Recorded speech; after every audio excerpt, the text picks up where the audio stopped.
30 रोजी शिवनेरी किल्ल्यावर झाला. ते लहानपणापासूनच खूप शूर होते. त्यांना आई जिजाऊंकडून शौर्याचे पराक्रमाची शिकवण मिळाली.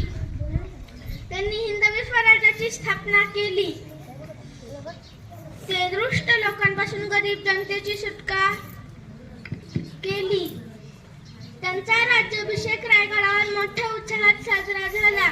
त्यांचे जीवन आपल्याला धैर्य, पराक्रम, प्रामाणिकपणा आणि देशप्रेम याची शिकवण देते.